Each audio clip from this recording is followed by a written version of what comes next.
Yo, what is up guys, I'm here hitting you up with a new video. Season 7, Igris time as usual. With every season we have Igris. We're starting shortly here. But before we jump right into the guide, guys, if you're new to this channel, subscribe. I basically upload every other day and we're super close on hitting 2,900 subscribers. And I think we can easily hit 3,000 subscribers over the next couple of weeks. So in case you're not subscribed right now and then you enjoy this content, feel free to subscribe. And as well, guys, if you want to support me, link for the partner program in the description down below. I have a lot of codes. It's insane of how many codes I have. In case you have trouble of getting codes, if you support me, you can easily get those.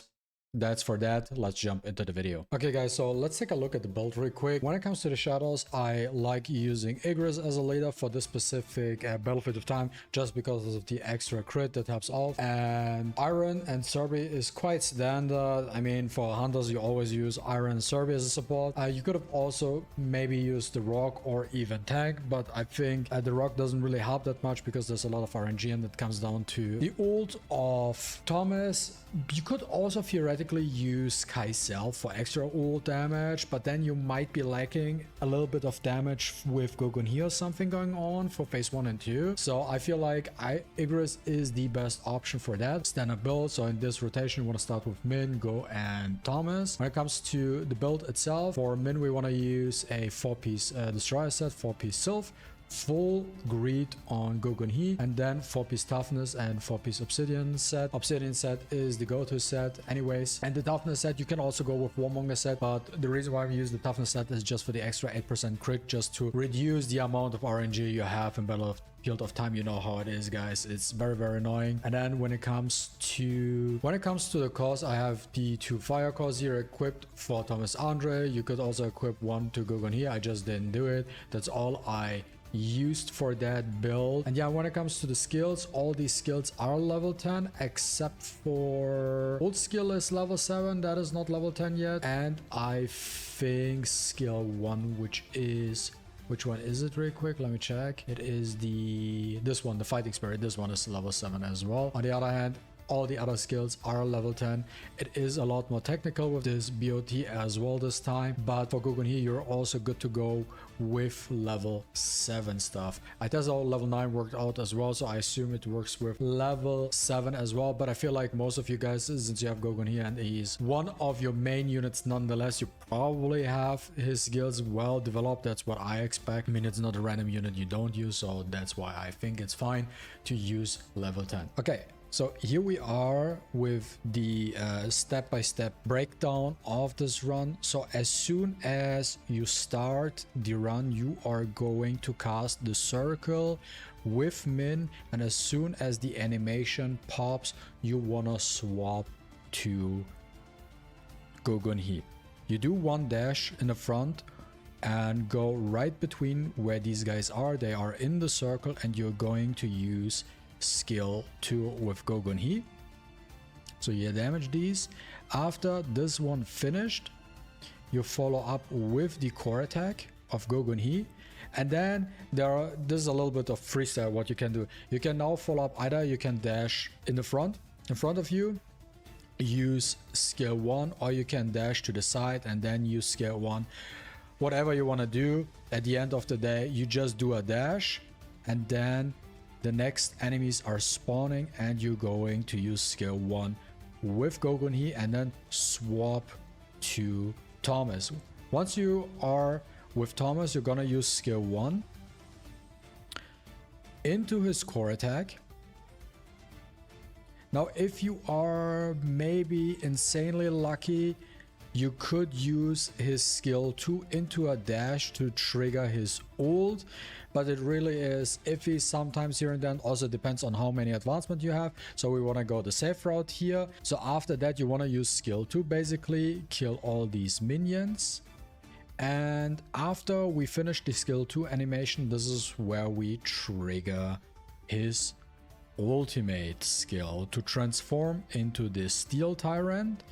And then by the time we get there, already these enemies spawn. Now with this footage, the camera is a little bit weird. I know we're not facing to the north, so it's more like northeast right now, because the camera, Battlefield of Time I mean, is so annoying. I hope Marvel fixes this in the future, but very, very annoying. So a little bit random with the camera angle, but nonetheless, once we are here, we're gonna use skill 1 with Thomas. And we want to kill off all these minions just with this skill 1. Now theoretically, with skill 1 you could also finish wave 2, but we just follow up with the core attack, finish them off, and then use skill 2, because this skill 2 here, the mini boss will spawn, and the skill 2 will basically finish off the mini boss. So now here are two important things you need to know. It's like very, very specific and technical for this run. Once you use that, you're going to QTE Mint's ability, because that fills up the power gauge.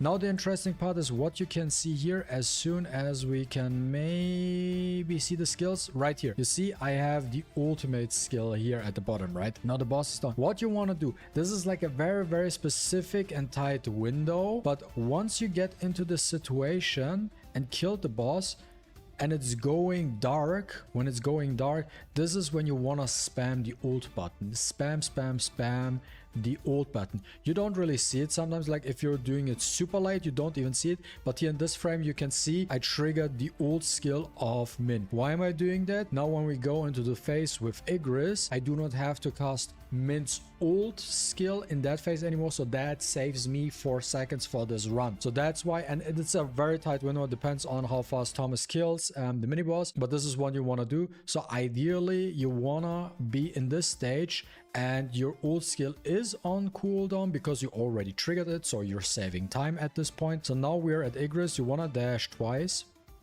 and then you want to cast a circle.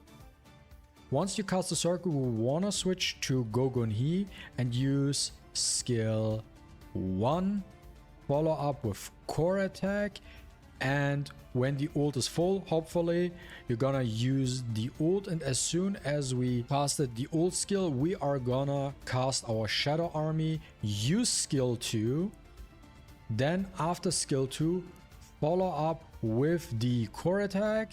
Then we're gonna use skill 1, this will break, and now we use the core attack once more, because at the end of the day we also kind of want to guarantee that we're killing Igris, right? So that's why we opt for one more core attack and then swap to Thomas immediately, and then we're gonna use skill 1. Now with skill 1 finished, it depends on how much HP the boss has. Now depending, 67 could be enough if you crit every single hit, but we want to be a little bit safe. So around 65 HP bar mark, this is where you can cast the ult, and if you crit and are lucky, this will now kill off Igris. But you know what, we're gonna use the core attack once more and drop him a little bit lower, and then we spam, after the core attack we spam the ult skill as much as we can. Now around, we are here at 57 bars with a time of 38 seconds in that scenario, and the idea is after the ult animation plays, Igris should be dead.